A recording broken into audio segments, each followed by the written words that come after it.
네, 우리 옆에 분들과 이렇게 한번 인사해 볼까요? 주의 이름으로 사랑합니다. 네, 주의 이름으로 사랑합니다. 축복합니다. 잘 오셨습니다. 네, 반갑습니다. 네, 여러분들은 혹시 긍정적인 소식에 민감하십니까? 아니면은 부정적인 소식에 민감하십니까? 네, 대부분의 사람들이요 부정적인 소식에 민감하다고 합니다.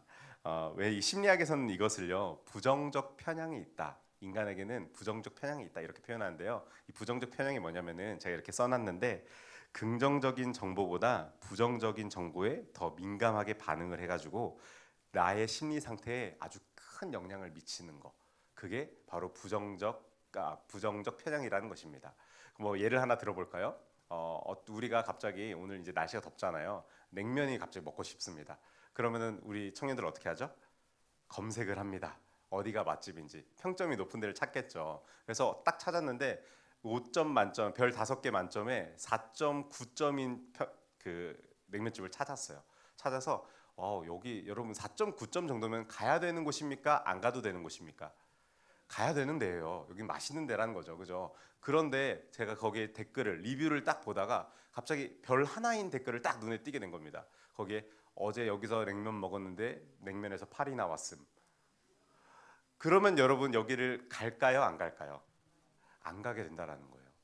199개의 긍정적인 리뷰가 있지만 단 하나의 안 좋은 리뷰를 내가 보면요. 그 냉면집에 안 가게 된다라는 거. 이게 바로 부정적 편향이라는 겁니다. 그래서 이런 부정적 편향이 나오는 이유가요. 요즘 시대에 더 많아졌다고 하는데 그 이유에 대해서 학자들은 유튜브 쇼츠나 아니면 인스타 아니면 SNS 같은 직관적으로 바라보고 넘어갈 수 있는 그런 것들 때문에 많은 영향을 받고 있다 이런 표현을 하더라고요.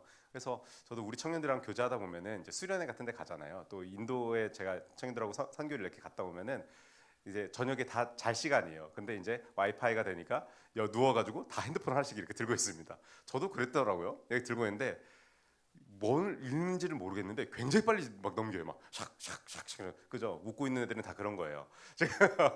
이게 나도 모르게 그냥 핸드폰을 보고 읽어야 되잖아요. 근데 보고 넘기고 직관적으로 판단을 하는 겁니다.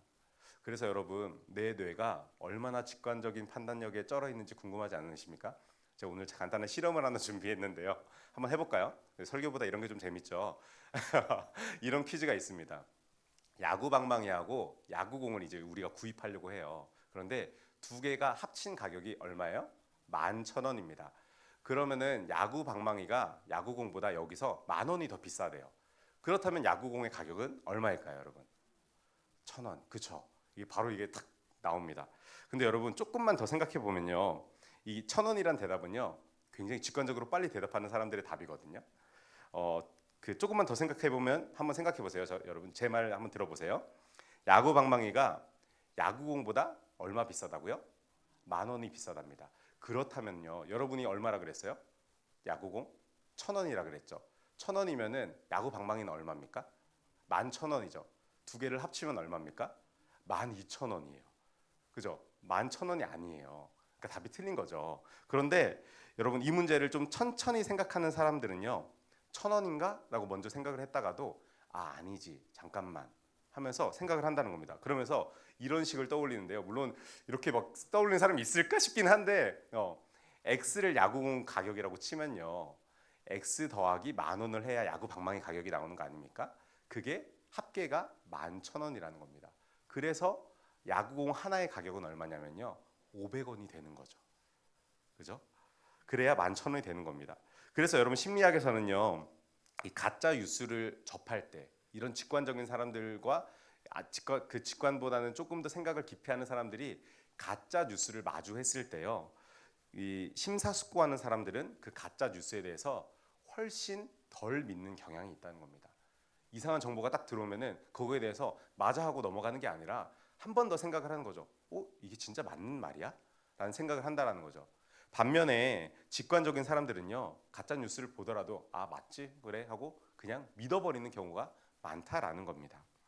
그래서 여러분 직관적인 시대를 살고 있는 우리들에게 중요한 것 중에 하나가 뭐냐면요. 바로 팩트 체크라는 겁니다.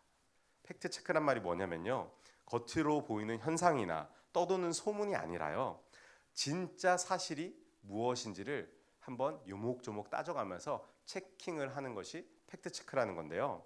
요즘에 뉴스 보면서도 팩트 체크 참 많이 하죠. 이상한 뉴스가 가짜 뉴스가 너무 많으니까요. 실제 뉴스에서도 지금 팩트 체크 그런 프로그램을 만들어 가지고 할 정도니까 얼마나 거짓이 많은 세상입니까?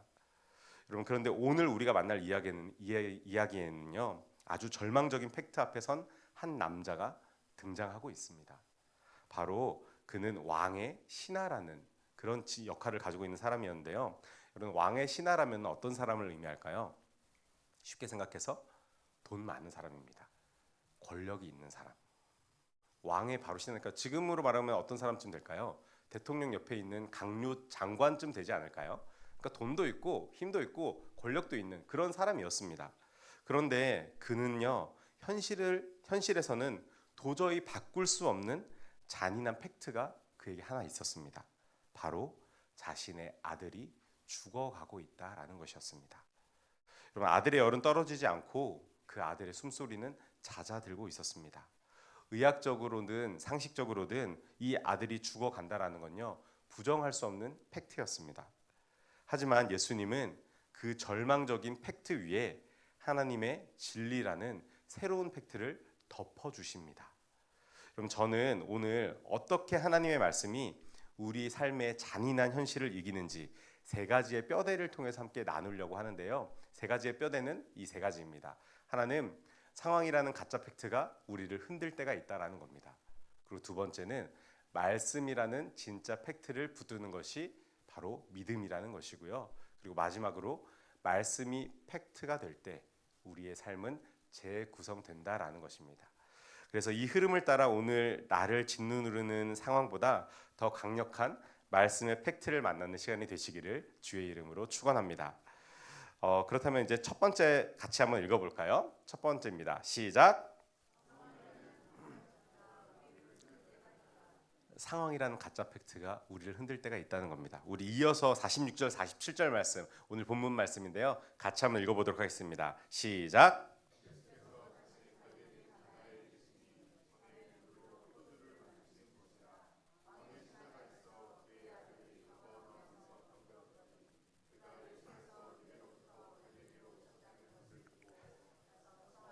내려오셔서 내 아들의 병을 고쳐 주소서 하니 그가 거의 죽게 되었음이라. 아멘. 여러분, 이 본문 보면요, 왕의 신하가 처한 현실은 아주 냉혹했습니다. 47절 보면요, 그가 거의 죽게 되었음이라라고 기록을 하고 있거든요. 말씀 마지막에 보면은 그가 거의 죽게 되었습니다. 여기서 그는 누구냐면은 그 왕의 신하의 아들을 의미합니다. 여러분, 거의 죽게 되었다라는 표현은요, 인간의 계산으로는 이미 끝이 나버렸다. 아들은 죽을 수밖에 없는 상황이었다라는 것을 성경이 기록하고 있는 것입니다. 저도 최근에 저희 딸이 그 손가락 수술을 했거든요. 그러니까 저희 딸이 이제 태어날 때부터 이 왼손 엄지가 두 개가 돼서 나왔어요. 두 개가 돼서 나오는데 이 두 개가 붙어 있었습니다. 그래서 이거를 의학적으로는 다지증이라고 표현을 하더라고요. 그래서 이제 태어날 때 그걸 보고서도 마음이 많이 심란했었는데 언젠가 이 손가락을 잘라야 된다는 얘기를 듣고서도 어쨌든 저의 인생에서 한 번쯤은 넘어가야 될 숙제 같은 거였습니다. 근데 지난 월요일 날 이제 입원을 하고 화요일 날 이제 수술을 했거든요.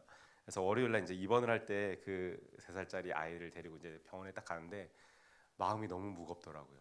마음이 너무 무겁고, 물론 의사는 별거 아닌 수술이에요. 그냥 하나만 자르면 돼요. 그냥 이렇게 쉽게 얘기하시더라고요. 그래서 죽일까? 막 이러면서 막 마음이 너무 네 일 아니라고 막 이런 생각이 막 들더라고요. 근데 어쨌든 실력 있는 분을 소개를 받았어요. 그러니까 그게 진짜 별거 아닌 수술이라도 이게 제 딸이니까 이게 정말 유명한 사람을 찾아갈 수밖에 없더라고요. 돈을 비싸게 주더라도 잘하는 사람 찾아가야 되지 않겠습니까? 그래서 그런 사람 찾아가가지고 이 수술을 이렇게 하기 전에 뭐 피를 뽑고 뭐 계속 하는데 애기한테 이 바늘을 계속 꼽잖아요. 여러 번 꼽는데 그거를 부모님이 잡아줘야 돼요. 근데 이제 제 아내가 약하니까 제가 이렇게 잡는데 애가 몸을 막 푸르 떨면서 막 코에 땀이 막 날 정도로 막 소리 지르면서 울면서 있는데 옆에서 있는데 차마 자존심상 눈물을 막 흘릴 수는 없고 참으면서 근데 막 마음속으로 너무 울었어요. 그러면서 스스로 하나님 차라리 제 손가락을 자른 거였으면은 덜 했을 텐데 너무 마음이 참 이상하더라고요. 이게 자식을 향한 부모의 마음이 아닌가 하는 그런 마음을 제가 되게 깊이 깨달았던 시간이었는데, 그런데 여러분, 오늘 본문에 등장하는 이 왕의 신하는요, 이 손가락 자르는 정도가 아니었습니다. 이미 얘는 죽을 겁니다라고 선고를 받았다는 겁니다. 내 자식이 죽어가는 상황이었습니다. 절대 현실에 있는 의학 기술로는 살릴 수 없는 상황이라는 겁니다. 그런데 그 소식을 듣고 나서 어떤 소식을 하나 더 들었냐면은, 얼마 전에 가나라는 혼인잔치에서 물을 변화시켜서 포도주로 만드셨던 그 기적의 사람이 다시 그 가나 지역으로 왔다라는 소식을 듣게 된 겁니다. 그래서 이 부모라면은, 제가 부모였어도 지푸라기라도 잡는 심정으로 그 사람 찾아가지 않았을까요? 정말 온 힘을 다해 그 사람을 찾아갔을 겁니다. 이 왕의 신하도 마찬가지였습니다. 이렇게 애타는 마음으로 그 예수님을 찾아온 왕의 신하에게 예수님께서는 이렇게 말씀하십니다. 48절 같이 한번 읽어볼까요? 시작.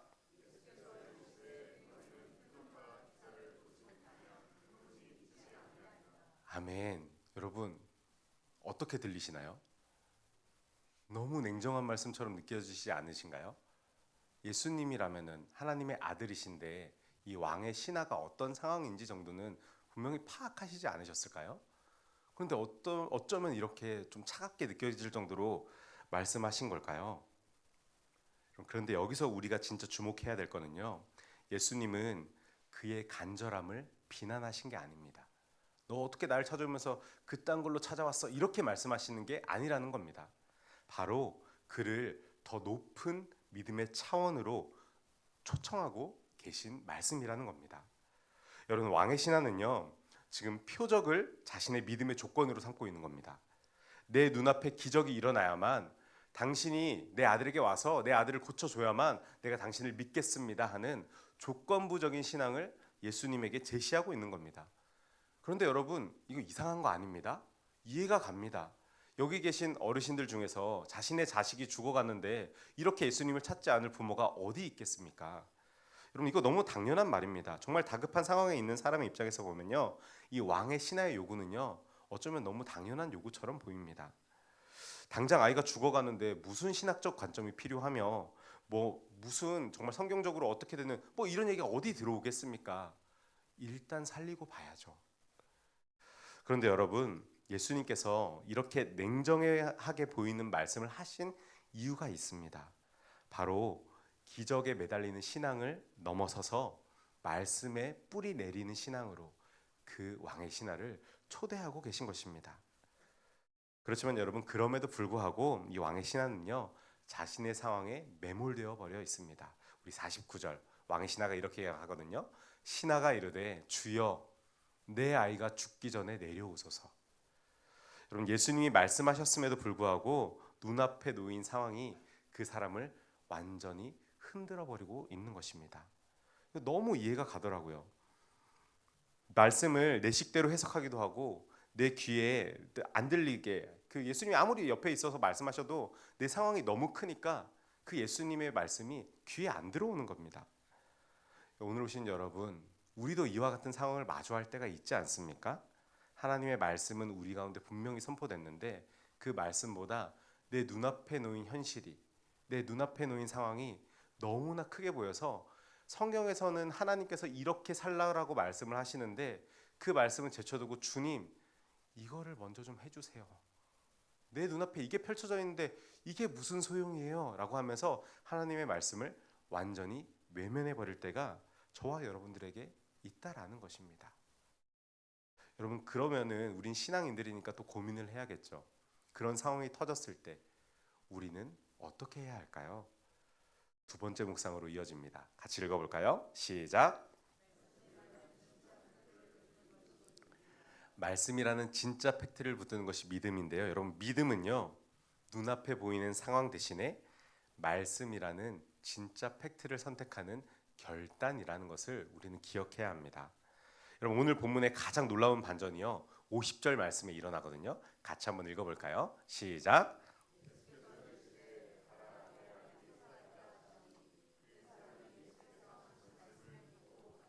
아멘.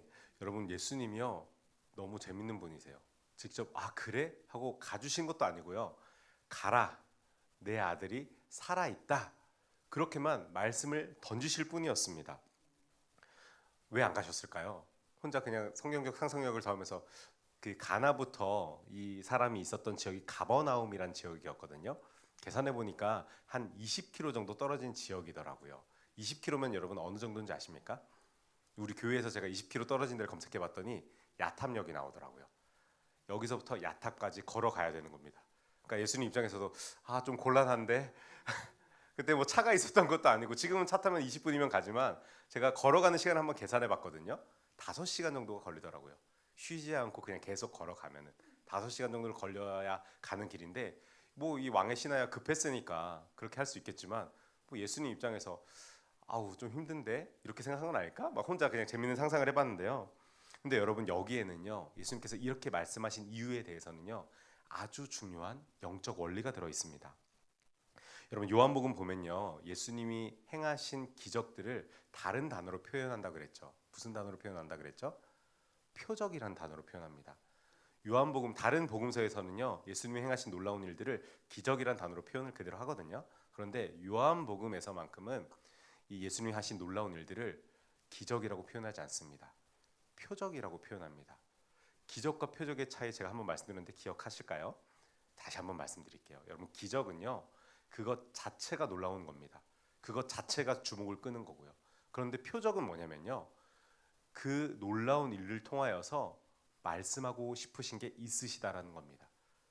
기적 자체가 놀라운 일이 아니라 기적을 통하여서 더 놀라운 무언가를 보여주실 것, 그것을 표적이라고 하는데 요한은 요한복음을 쓰면서 예수님이 하신 놀라운 일들은 다 말씀하고 싶으시고 있는 그 방향, 끝이 있다라고 설명하기 위해서 표적이라는 단어를 사용하는 겁니다. 가령 여러분 예를 들으면요 쉽게 말해서 이 표적이라는 단어는 표지판, 이정표라고도 표현할 수 있을 것 같은데 우리가 운전을 해서 부산을 간다고 합시다. 이제 고속도로를 딱 탔는데 타자마자 옆에 표지판에서 부산 100km 이렇게 적혀 있어요. 그러면은 그 표지판을 보고 와, 나 부산에 도착했다 소리 지르는 사람이 있습니까? 없습니다. 왜요? 그건 그곳에 도착한 게 아니기 때문입니다. 진짜 도착한 건 뭐예요? 그 표지판을 보고 100km를 걸어가서 그리고 비로소 그 자리에 있을 때에 부산에 도착했다 이렇게 표현하는 거죠. 표적이 그런 거라는 겁니다. 여러분 예수님의 기적은요 그 자체가 목적이 아니라 예수님의 기적이라는 표지판을 통해서 어떠한 목적지를 가리키고 있다라는 겁니다. 여러분 이런 신학적인 의미를 담아서 이 50절의 예수님의 말씀을 조금 더 재구성해 보면은 이렇게 쓸 수 있을 것 같아요. 너는 내 손이 너의 아들의 몸에 닿아야만 믿느냐? 아니다. 내가 여기서 뱉은 말은 이 말 한마디가 이미 가버나움에 있는 너의 아들의 운명을 바꿀 수 있다는 말씀을 네가 믿을 수 있니? 예수님께서는요. 가라 내 아들의 병이 나았다라는 그 표현이 이 말을 통하는 것을 너가 믿을 수 있냐라고 오히려 그 왕의 신하의 믿음에 직격탄을 날리고 있는 것입니다. 여러분 예수님을 만나서 이 가나에서 가버나움까지의 거리가 약 20km가 넘는 거리였거든요. 요즘처럼 전화도 있었던 시절이 아니고 카톡이니 뭐 DM이니 아무것도 아이의 소식을 빨리 확인할 길이 이 왕의 신하에게는 하나도 없었습니다. 여러분 그 말은 무슨 뜻이냐면요. 지금 그 사람한테는 아이가 회복됐다라는 증거를 얻을 길이 하나도 없다라는 겁니다. 그런데 여러분 놀라운 것은 뭔지 아세요? 50절 하반절에 보면요. 예수님의 말씀에 대한 그의 반응을 이렇게 기록하고 있습니다. 저 노란색 부분 같이 한번 읽어볼까요? 시작. 그 사람이 예수께서 하신 말씀을 믿고 가더니 아멘. 그럼 여기서 믿고 갔다라는 것은요. 자신의 불안한 감정과 절망적인 상황을 뒤로하고 말씀이라는 새로운 팩트에 자신의 인생을 던진 결단을 의미하는 것입니다. 여러분 이 사람은요. 확신이 서서 그 길을 갔던 게 아닙니다. 그냥 말씀이 팩트이기 때문에 덜덜덜 떨리는 그 다리를 이끌고 예수님의 말씀을 믿고 다시 그 길을 돌아가는 것입니다. 증거가 보여서 믿는 게 아니라 하나님께서 말씀하셨기에 예수님께서 말씀하셨기에 그 말씀의 증거가 나타날 것을 기대하면서 그 길을 걸어갔던 것입니다. 그리고 이어서 세 번째 묵상으로 이어지는데요. 우리 같이 한번 읽어볼까요? 시작. 여러분, 말씀이 팩트가 될 때 우리의 삶이 재구성되는 것을 오늘 말씀에서도 확인할 수 있는데요. 우리 마지막으로 51절부터 53절까지의 말씀 같이 한번 읽어보겠습니다. 시작.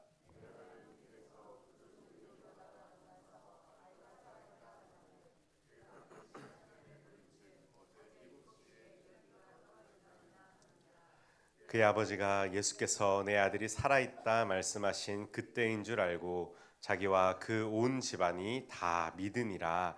아멘. 여러분, 신하가 이 가나에서 말씀을 붙들고 첫 바들을 내딛었던 그 시간이 바로 어제 7시였답니다. 그런데 20km 떨어진 가버나움에서는요, 그 말씀이 선포되어졌을 때에 이미 죽음의 열기가 떠나가고 있었습니다. 여러분, 이것은요 말씀의 즉각성을 보여주고 있는 건데요, 신학에서는 이것을 향해서 로고스의 창조적 능력이라는 표현을 합니다. 여러분, 말씀이라는 단어를 신학에서는 두 가지로 표현하거든요. 로고스와 레마의 말씀. 로고스는 뭐냐면요, 선포된 말씀입니다. 기록된 말씀입니다. 우리가 마주하는 성경의 말씀. 그런데 레마는 뭐냐면요, 그 선포된 말씀을 내가 읽으면서 그 말씀이 나의 삶으로 사라지는 것, 주의 영이 나에게 부어지는 것, 묵상하며 나아가는 것, 그거를 레마라고 표현을 하거든요. 그런데 이 로고스의 창조적 능력이다, 말씀의 창조적인 능력이다라는 게 무슨 말이냐면요, 마치 하나님께서 말씀으로 세상을 창조하셨던 것처럼 창세기 1장에 하늘이 있으라 하시니 하늘이 있고, 뭐 궁창이 있으라 하시니 궁창이 있고, 이렇게 말씀 한마디로 세상을 창조하셨던 것처럼 예수님의 말씀이 선포되어지는 그 순간 이미 영적이고 물리적인 현실이 바뀌어진다라는 것입니다. 다만 여러분, 문제는 뭐냐면요, 이게 중요한데요, 우리 눈에 그 결과가 보이기까지는 가버나움으로 내려가는 순종의 시간이 우리한테 필요하다라는 겁니다. 여러분, 신하가 집으로 돌아가는 시간을 한번 상상해 보세요. 성경적 상상력을 가지고 신하가 그 20km를 5시간을 걸어가는 그 시간을 한번 생각해 보세요. 신하의 마음이 어땠을까요? 정말 나았을까? 아니면 지금쯤 아들이 이미 죽어서 숨을 거두고 있지는 않을까? 아마도 여러분, 한 걸음 한 걸음을 뗄 때마다 수만 가지의 생각이 그를 괴롭혔을 겁니다. 어쩌면 말씀을 내가 믿고 길을 나서기는 했지만 온갖 부정적인 생각이 그를 사로잡고 있었을지도 모르겠습니다. 그래서 여러분, 이 순종의 시간은요, 아무것도 안 하고 기다리는 시간은 아닙니다. 바로 내 눈앞에 있는 그 절망적인 데이터와 주님의 말씀이라는 팩트가 내 마음속에서 아주 치열하게 싸우는 시간, 그게 바로 순종의 시간인 것입니다. 여러분, 우리 삶도 그렇습니다. 기도를 마쳤고 말씀을 붙들었지만 당장 내 통장에 잔고가 없고 내 몸의 통증이 그대로 남아 있을 수도 있습니다. 가버나움에 도착하기 전까지는요, 여전히 아들이 죽어가는 것처럼 보일 수 있는 것처럼 말입니다. 하지만 여러분, 진짜 믿음은요, 결과가 좋게 나와서 말씀이 팩트인 것을 인정하는 것이 아닙니다. 결과가 보이지 않는 그 20km의 길 위에서 주님이 살아있다 하셨으니 이미 상황은 끝났다라고 선포하면서 믿음으로 걸어가는 그 걸음, 그 자체가 이미 말씀이 내 삶을 재구성하고 있다라는 겁니다. 사실 오늘 원고에는 없지만 이 말씀을 전하다가 저희 지난 청년부 수련회가 생각이 나더라고요. 그때 오셨던 이 집회 중에 김명선 목사님이라는 분이 오셨거든요. 우리 오늘 마지막 찬양을 불렀던 내 삶은 주의 것이라는 찬양 저희가 했잖아요. 이 곡을 작곡한 분이었습니다. 그런데 이분이 젊을 때 남편이 떠나보내셨더라고요. 근데 남편이 병에 걸렸을 때 영광 프로젝트를 시작하셨대요. 하나님의 영광이 이 병이 나음으로써 이루어질 것이다. 그래서 매일같이 기도하고 말씀 묵상하고 운동하고 했는데 결국 시간이 지나고 남편의 병세는 좋아지지 않고 악화되면서 결국에는 하나님 나라로 가셨다는 겁니다. 그러면서 이분이 많이 고민을 했대요. 하나님, 주의 영광이 왜 이것으로 나타나지 않죠? 어떻게 하나님의 영광을 이렇게 가리우실 수 있습니까? 하는 그런 고백이 나왔었는데, 그분이 나중에 말씀으로 마주했던 것이 남편이 떠나가는 것이 주의 영광을 도리어 드러내는 것이었구나, 이런 것들을 깨닫게 됐다라는 겁니다. 그러면서 곡을 쓴 게 우리가 아까 불렀던 내 삶은 주의 것이라는 찬양인데요. 여러분, 찬양 가사를 보면 그렇습니다. 내 삶은 주의 것, 내 삶은 주의 것, 온전히 신뢰를 주께 드리네. 보이지 않아도 믿음으로 걷네. 주 영광 바라보며 주만 따르네. 여러분, 이거는 이분의 그 인생의 경험이 담긴 곡인데요. 저도 오늘 이 찬양을 부르면서 그렇다, 맞다. 정말 내 인생은 알지 못하고 내가 생각하는 방향대로 절대 가지는 않지만 주께서 나를 인도하실 때에, 그 믿음을 걸어갈 때에 그 끝에서 결국에 주님께서 원하시는 것이 무엇인지를 발견하게 되는구나 라는 것을 깨닫게 되었습니다. 여러분, 비록 우리가 걷는 길 끝에요, 내가 원하는 결과가 당장 나타나지 않을지라도요, 말씀을 붙들고 걷는 자는요, 결코 그 길 위에서 길을 잃어버지 않는다는 것을 기억하시기 바랍니다. 여러분, 말씀이 이미 그 사람의 마음을 절망의 지배에서 소망의 통치로 옮겨 놓았기 때문에 우리가 아무리 힘든 그 길을 걸어간다 할지라도 우리가 믿음으로 걸어갈 때에 주께서 우리 가운데 함께 하신다라는 것입니다. 그럼 이제 오늘 말씀을 정리하면, 사랑하는 우리 청년들, 그리고 오늘 오신 우리 성도 여러분, 오늘 말씀을 우리에게도 잘 적용해 봐야 합니다. 여러분, 나의 인생을 정의하는 것은 세상의 스펙이나 부정적인 편향에 갇힌 나의 감정이나 불확실한 미래라는 가짜 팩트가 아닙니다.